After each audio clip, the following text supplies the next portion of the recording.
but I'm also a politician. I'm so grateful to be on MAP Media. What can I say? People power, our power. I'm a singer, so I'm attracting every attention of every Ugandan to be part of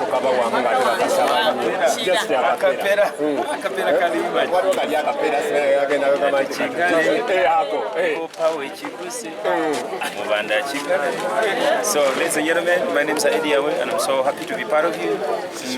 Nangi jendi eno tetukyayimba atuyina sisi ekinese mu byobufuzi naye tubadira mu byobufuzi naye era mutusabire tubenga ate tutereza Uganda eno katonda tuyambe tunafiisa muntu omu covid bali twagala gavumenti ekose chance eno kubanga ate etusiba emigulu kubanga covid wali tusaba 2021 eringiza bakkirize abantu bakampeininge atukulembera omumanya agenda tukulembera Kyagulanyi Robert Center mu naye nkwatire ekira n'abana bakwate gye bakwatidde Uganda tukyuse fenna bio power our power kigadde nje baliko mulimu tya abalabi ba hot news amanya gange nze sagala ngera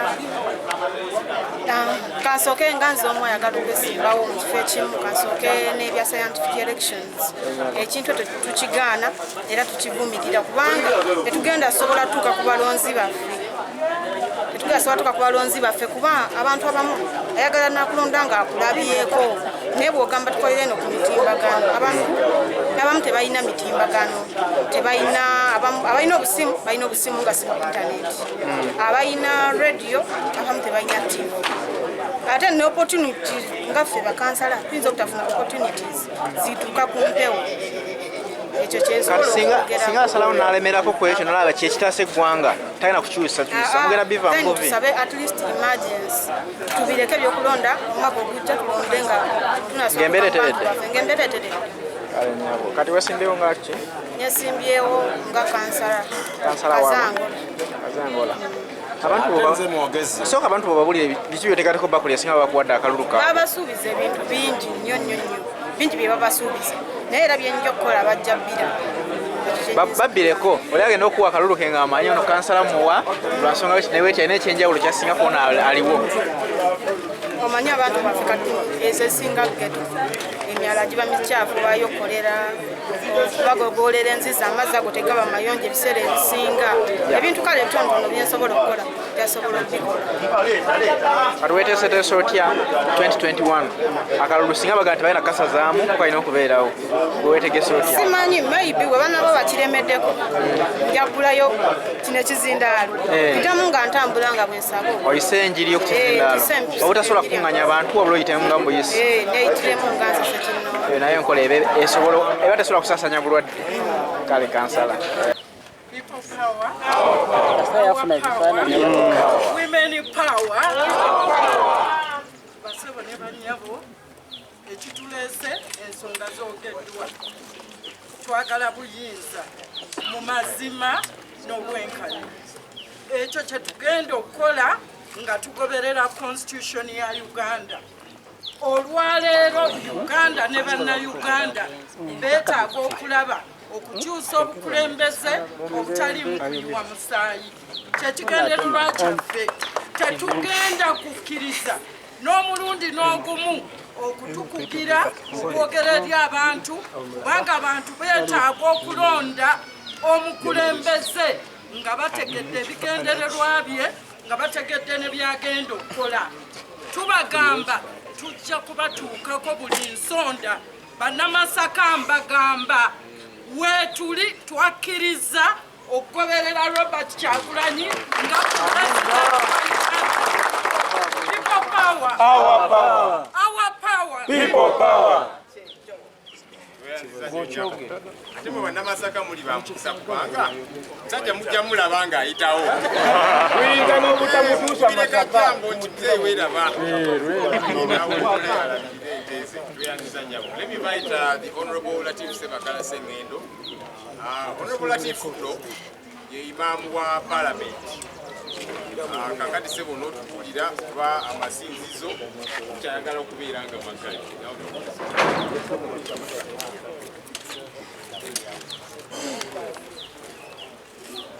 People power, people power, our power.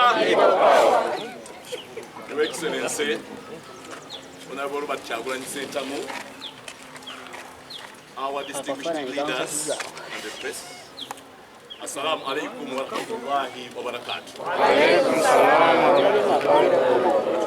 As I've been introduced by our spokesperson, I'm the parliamentary imam. My emphasis is going to be centered on religious institutions.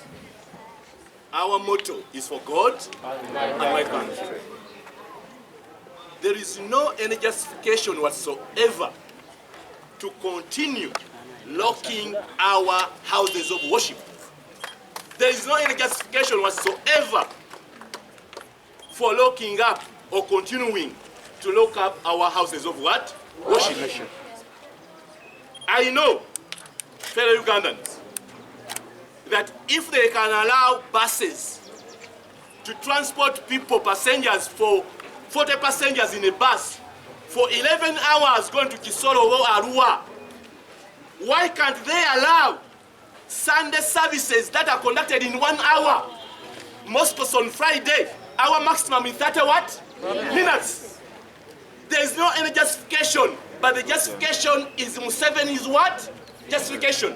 It's Museveni who is behind hoodwinking Ugandans that we are fighting COVID, yet it is a political what?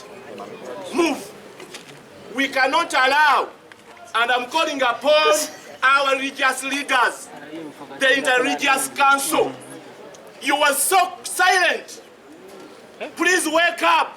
We cannot continue seeing our churches and mosques locked day and night for the last 4 months, and then we just keep quiet.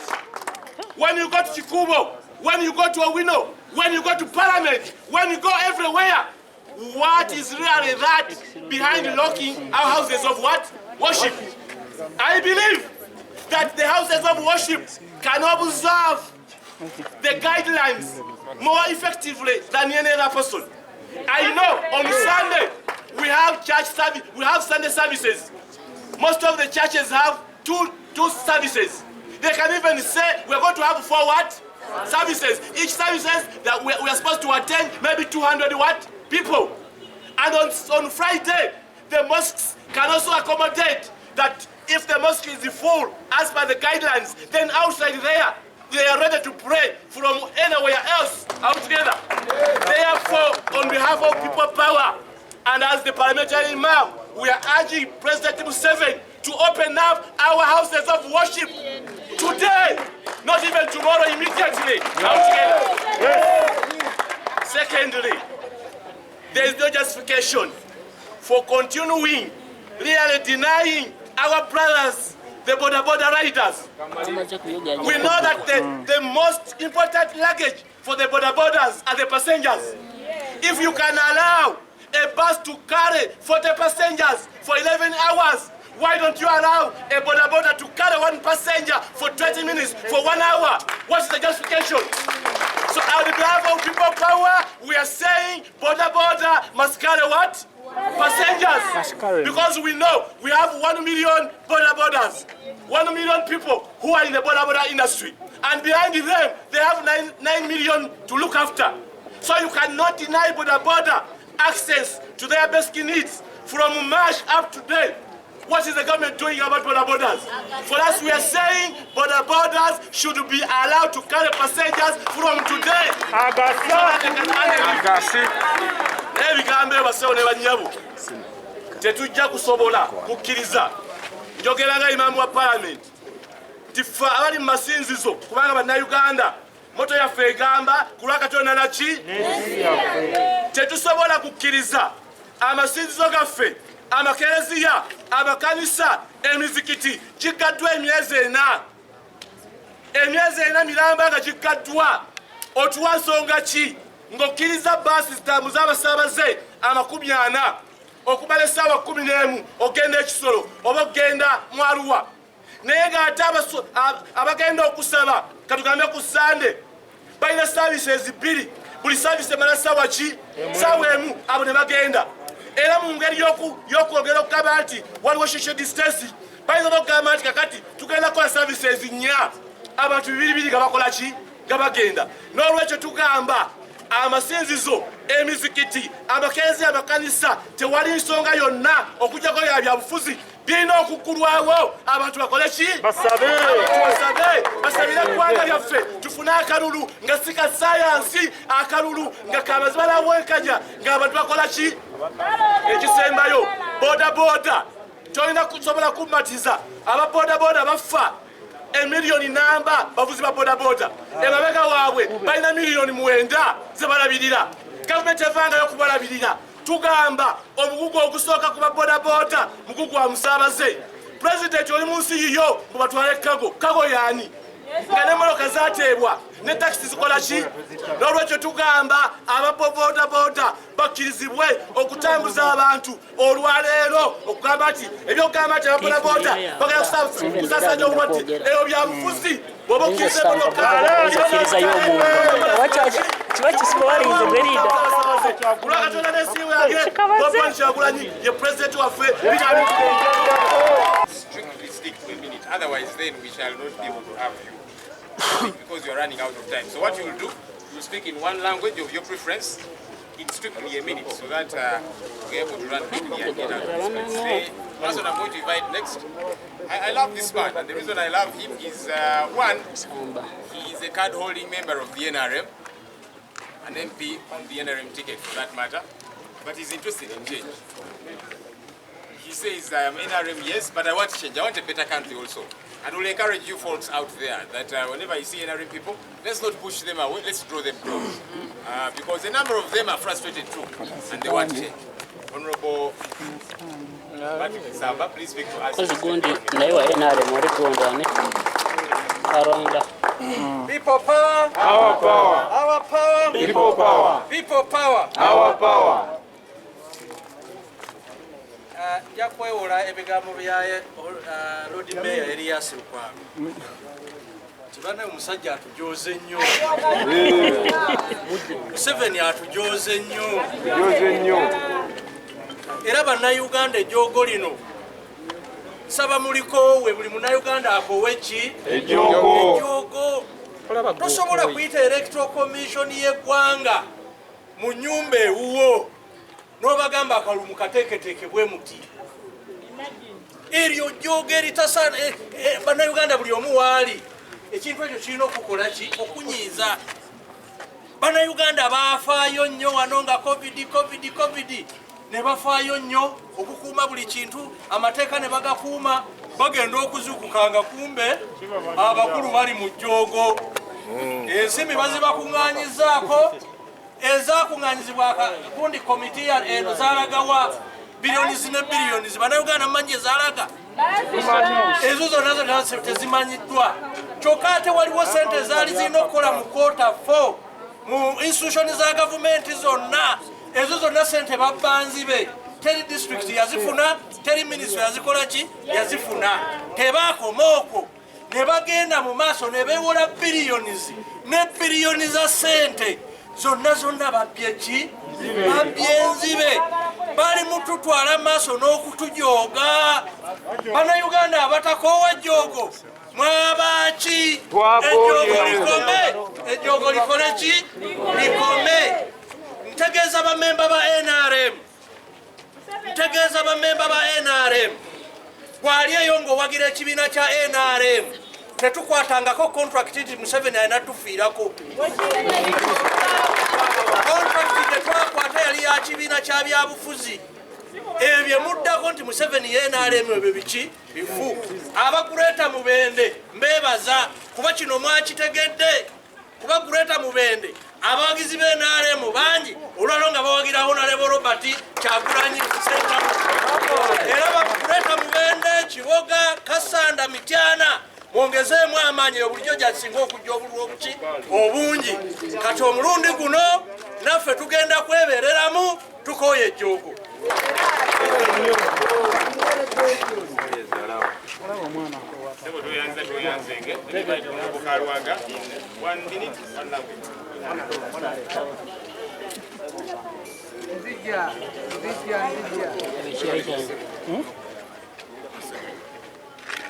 People power. Our power. Our power. People power.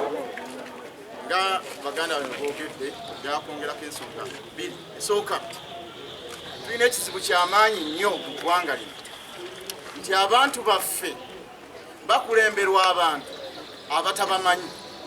Mwenna abali wano tambula ogende mu byalo gye tuva olabe oba ddala waliwo obukakafu nti korona gyali. Abantu bakugamba nti ffe wetuli wano ne bye mwogerako tetukola ki naye ekisinga obbaluma kwe kulya nti twewoze ssente. Waliwo ssente ezasondeddwa, waliwo ssente ezatuweereddwa ne ssente za bajeti ezimu nga zaliiriddwa. Kino kye tusaba nga pulezidenti waffe bw'agambye, principal waffe bw'agambye, ffe twagala kalulu akali free and fair. Bino ebyokugamba mbu scientific wacha tetwagala kumanya n'omulundi naki n'ogumu. Tugenda kunoonya akalulu, tugenda katambulamu nju ku nju, muluka ku muluka, erosi ku erosi. President Museveni oyina abakesibwa okuva ku kyalo mpaka ku district bakubuulira amazima ensi eve mu kubonaabona. Okubonaabona nga twekwese mu kigambibwa nti ye korona kiveewo ensi etambule. Tukooye ejjoogo.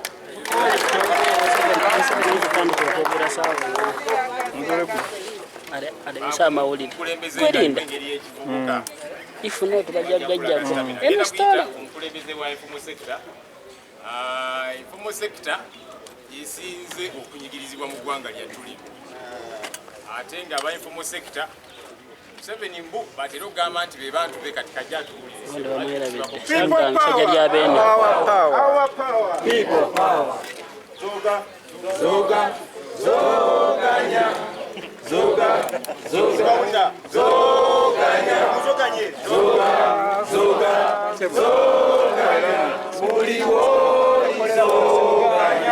President Museveni aba informal sector abagenda muzoganya buli wamu wonna wakola ki wali ekisooka mufunye training emala emyezi 3 gimumaze mu lockdown. Kibalaze nti musobola okubeerawo nga temuli ku mirimu gyammwe gino ate gyayagala okusazaamu tayagala mukomewo okukola. Naye nze ekintu kimu kye mbagamba nti bwe yamaze okukola ekyo nga yakusazaamu emirimu gya bodaboda abatakisi bonna bonna bakyankalanya kati ayagala ateekawo akalulu ka muntu omu oleeta scientific election kati ye ne electoral commission baagala bateekeko akalulu nga kake yekka. No nedda to scientific election twaganye twamuwadde ennaku 4 zaweddeko kati tugenda kutandika okuzoganya. Mwena yemuli tubakunga musituke tulemese enteekateeka electoral commission okutuusa ng'etaddewo okulonda ate okulonda tugenda kugendamu nga bwe kwali okuva edda tugende mulaale zaffe bulungi nnyo ffe tumanyi okwebeereramu ensonga lwaki situfudde coronavirus. Mwebale nnyo mwebalire dda people power. Kyagulanyi oye atugamba Kyagulanyi tuleetedde akadagala yayogera ebigayiza kikuba. In 1 minute he speaks very good English, so he'll speak to us in English. That's all. His other name is Sajja Lyabeene. Era omulabira ddala nti Sajja Lyabeene. Waliwo abaali bagamba nti nkola exercise bampite Kasajja Kabeene. Ladies and gentlemen, Mr. President, I just have 2 points in 1 minute. One, the Kampala Metropolitan, which is Wakiso and the Kampala and the surrounding areas of Mukono and all those neighborhoods. If you get the statistics right, you will definitely know that if we win here, the rest is clear. Is that so? Yeah. So let us be very firm. Let us be very clear and vote block Honorable Kyagulanyi and get the dictatorship out of this country. The president fears one thing. The other day I was on some radio and I told the people, we are going to see a situation which he fears, of course. When Honorable Kyagulanyi is in Kajansi, the president is in Makinde Sabagabo, and there is nobody on Isolare, and everybody goes to Kajansi. That is exactly what he fears. And we must be ready. We must not accept the scientific what? Echimala chikolachi. Echimala chikolachi. No going back. Emakere twagambanga nti we either win or they lose. Or they lose. This time we say we either win or he loses. Is that okay? Thank you so much, Mr. President.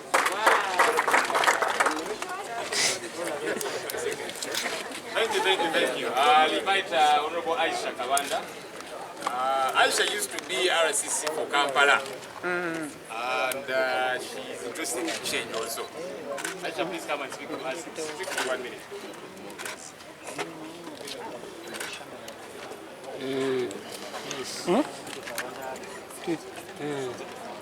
How's the feeling of you?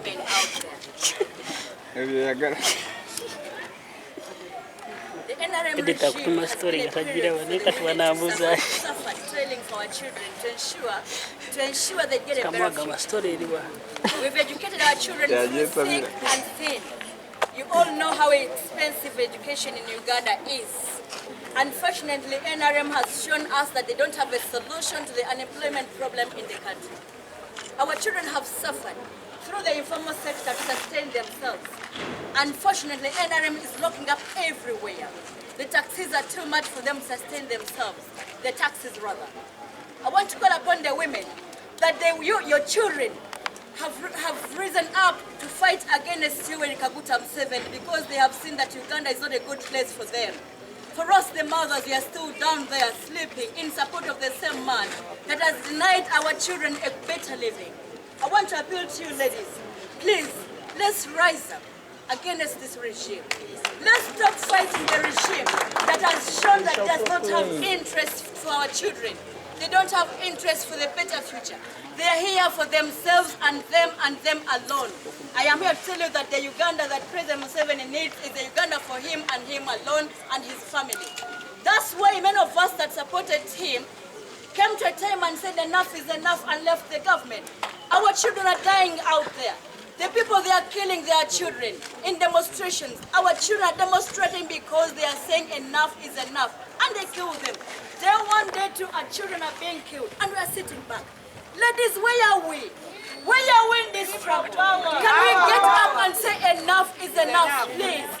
Abachala njagala kubasaba. Tuveyo tulwane wamu n'abaana baffe. Abaana baffe balaba ng'ekimala kimala. Balwana. Struggling ffe tulwanye okubasomesa naye Uganda nsibu nnyo. President Museveni tayina ansa ku mirimu gy'abaana baffe. Abaana mu kwerwanako awunzika abatta abaana be batta bammwe abaana be batta baffe. Tuveeyo tuyambe abaana baffe twerwaneko. Abakyala ne bwe munaasigala emabega abaana bavuddeyo tebajja kudda mabega. Ekisingako twevaayo kwegattako tulwane olutalo nga bukyali tuluguse tulwa Katonda n'ensi yange mwana wamu ne Kyagulanyi oba tufa ate tutandika leero bebagamba nti bodaboda zikole muzituuleko zinatwala kimala olwaleero nsaba Katonda asaasire Kyagulanyi abeere pulezidenti wange abaddako na mutima nga tukoza mikono na mimwa na magulu temutamwa tulwane. My name is Charles Mugerwa from CBS. I'll ask in Uganda. Electoral Commission twali twogerako nayo Uganda nti eri open to negotiations and dialogue. Munaagendayo nga people power. Thank you.